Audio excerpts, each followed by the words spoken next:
raise your hands if, like me, you've never heard of HarmonicDyne before. Oh, I'm the only one that's never heard of it? Well, regardless, I had a chance to test HarmonicDyne's latest semi-closed wired headphones called the Athena. Sony naming guy, are you watching this?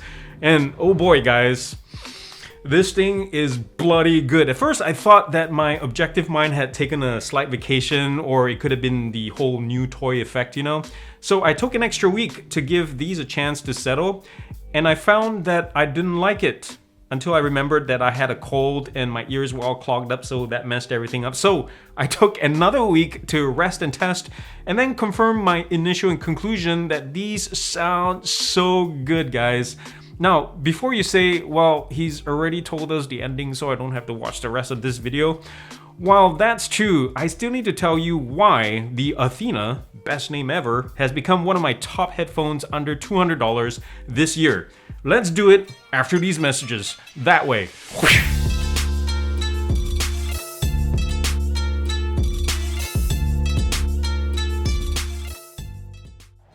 The HarmonicDyne Athena runs $180. I'm not sure if there's more colorways than this because I wish there was more pizzazz. Some kind of blue or red or white would have been really interesting. But as it is in this color, it's kind of a boring design, to be honest. Kind of generic too. But doing all the grunt work are 50mm dynamic drivers on each side and supported by, I'm not sure if you can see this on the camera on these vents. They're called the M-shaped side venting system. They're supposedly helping with imaging, sound staging, as well as ventilation, because look at the ear pads. They are suede and also ventilated, but you know, you just want to keep this on your head as long as possible because guess what? These sound amazing, and any time off the head is just, you know, time wasted. So having a breathable headphone like this is really welcome.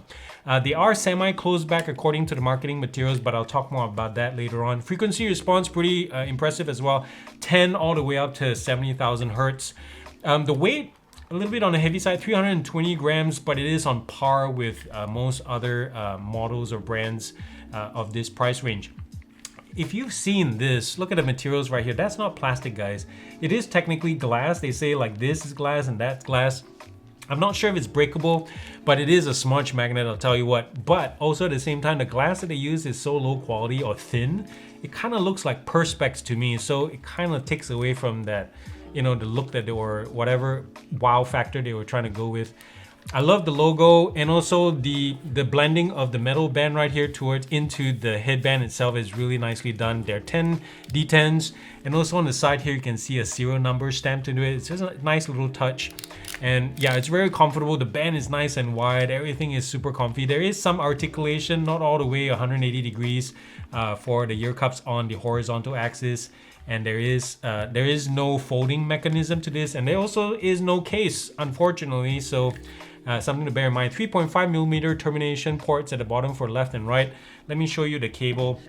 Again, this is the only thing that comes in the packaging. Really, really nice. It looks braided, doesn't it? It's really nice. I mean, like a twisted leather piece. It is one of my favorite bits about this whole set in terms of design and also just quality feel. These things are fantastic, and I'll talk more about the cables later on. The headphones themselves, a real quick one before we move on to the next section. They're easy to drive. So you're able to exponentially extract greater performance out of this, the more power you add, and also the better source material that you use. Just blocked myself there. The Athena is a no-frills kind of budget audiophile headphone, so that means there's no Bluetooth, noise cancellation, not even buttons to talk about for crying out loud. So it's only proper that we focus on the SQ. Now, HarmonicDyne claims that these are tonally balanced, and yet when you're listening to it, it's not audibly or even measurably neutral or flat in the strictest sense of the word. I think it's due to some well-calculated tuning and also proper understanding of the hardware. The engineers at HarmonicDyne managed to create a headphone in the Athena with a timbre that straddles accuracy, fun, and also yet not tiresome at the same time. You guys deserve a pat on your back and also maybe a raise. But anyways, starting at the basement where angry, growly things live, the Athena, again, best name ever, I'll tell you what, excels. It has a slight 3 dB bump, sub-bass bump somewhere between the 0 to 60 hertz range. I'm often impressed by how composed and authoritative things like bass guitars or the strike of piano hammers can be. There's a relatively flat early mid-range, which then oscillates or colorizes in the mid to upper mid area. And this coloration causes certain tones like contralto voices to sound slightly recessed. And yes, you can definitely restore it by playing with your EQ some, but straight out of the box, I thought I'll mention it. Some of you may like that default tuning. So anyways, treble, which peaks at 3 kilohertz before dropping off, has good flexibility to prevent congestion during busy tracks. The mezzo-sopranos and peaky trumpets in Meghan Trainor's Made You Look never feel grating for 1 second. There's like just tons of warm energy and detail, I'll tell you what. Some of you may be asking if the M-shaped venting ports are merely there for show. Well, yes and no. I'm sure it's partly to do with marketing to satisfy them because, you know, M-shaped side venting system sounds cool on the brochure. But more importantly, it actually works, playing a huge part in sound staging as well as imaging, both of which are excellent, allowing listeners to enjoy a good sense of space as well as placement. At 320-ish grams, the Athena is admittedly on the heavy side, but once it's on your head, guys, you'll never know it. Thanks to the generous crown and GearUP padding, plus well-gauged clamping force, all that weight is spread out pretty nicely, and I've been able to keep this on my head for like 4 to 5 hour stints at a time, no problemo. The fabric lining breathes decently well while providing a good passive seal even with glasses on. It's really hard to argue the quality of the included coax cable. To me, in and of itself, this cable lives the rather drab look of the headphones. It looks expensive, it's great to the touch, it's well built, it has performed amazingly, and has so far kept microphonics at bay. While I appreciate the engineers going to town with the Athena's innards, I wish the designers were given that much liberty as well, more inspiration to create, rather than just saying, hey, let's slap a couple pieces of glass on a generic looking shell and then calling it a day. I wish this was more unique, different materials, different colors. That would have been really awesome. If you've watched enough of my videos, you know I have a huge hang up about ergonomics, especially if they're not done right. I'm gonna say something about it. For a headphone that is just a headband, ear cups, no buttons, no touch controls, nothing really to mess up, the engineers kind of screwed up on the left-right indicator. I really have a hard time using these in the dark. There are some embossing here, but they're really indiscernible in the dark. I have to whip out my flashlight to find the right orientation. So for visually impaired or people using these in the dark, it's really hard to use. I wish they had gone down the route like what the Japanese brands do, like Sony and Technics. They have like a slight bump or feature on one of the sides so you can really feel it just by touch alone, which is left, which is right. Is it just me, or does the sound leakage seem stronger on the Athena, which, remember, is marketed as a semi-closed unit? It's very deceiving, than a near naked headphone like the Hi-Fi Man 400 SE right here? Listen to it for yourselves. Let me know down below what you think.